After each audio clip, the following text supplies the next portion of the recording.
അസ്സലാമലൈക്കും. എല്ലാവർക്കും കിസ്സാ കിച്ചണിലേക്ക് സ്വാഗതം. കുറേ നാളായി നമ്മൾ വീഡിയോ ഒന്നും ഉണ്ടാക്കുന്നത് എല്ലോ ആയതുകൊണ്ടാണ്.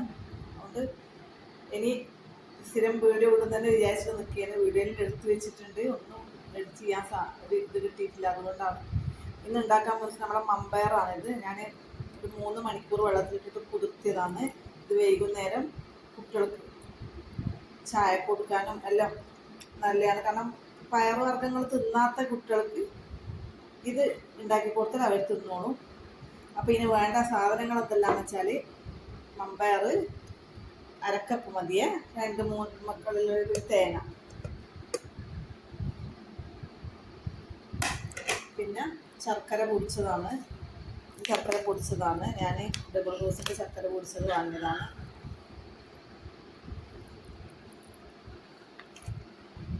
ഈ സാധനങ്ങളൊക്കെയാണ് വേണ്ടത്.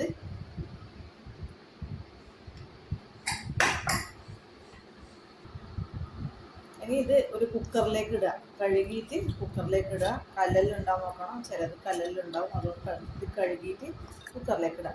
അതിന് ശേഷം കുറച്ച് ഉപ്പ്,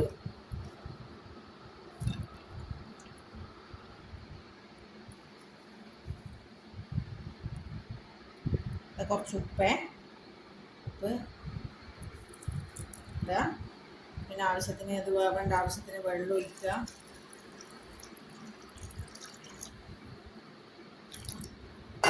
പിന്നെ കുറച്ച് പതച്ച് മറിയുന്നതിന് കുറച്ച് വെളിച്ചെണ്ണ, കുറച്ച് മതി, വെളിച്ചെണ്ണ കുറച്ച് മതിയേ.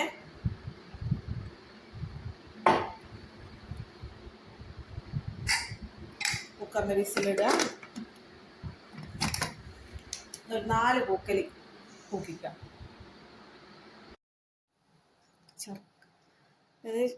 ഇത് വെന്തതിന് ശേഷം, പയർ വെന്തതിന് ശേഷം കുറച്ച് ശർക്കര പൊടിച്ചതിടുക, ചുക്ക് പൊടി ഇടുക.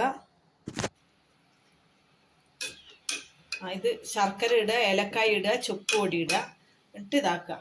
കാരണം കുട്ടികൾക്കെല്ലാം നല്ല ഇഷ്ടമായിരിക്കും. കുറച്ച് തേങ്ങ ഇടണേ, ആവശ്യത്തിന് തേങ്ങ ഇടുക. തേങ്ങ ഇട്ടിട്ട് ഒന്ന് തിളച്ചിത് വെച്ച് കുറുകി എടുക്കണം.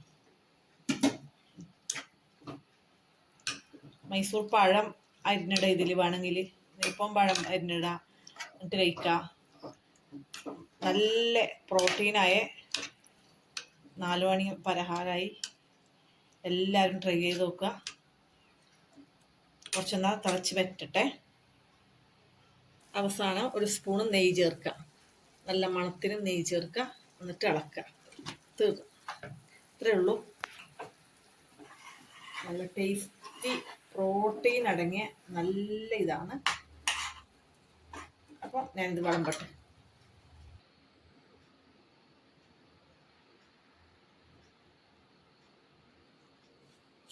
നല്ല പൂവമ്പഴവും കൂട്ടിയിട്ട് തിന്നാൻ അടിപൊളിയാണ്. ഒന്നും മായമില്ല, ഒന്നുമില്ല. വൈകുന്നേരം കുട്ടികൾക്ക് വരുമ്പോഴേക്ക് സ്കൂളിൽ നിന്ന് വരുമ്പോഴേക്ക് നല്ല ചായൻ്റെ കടിയായി.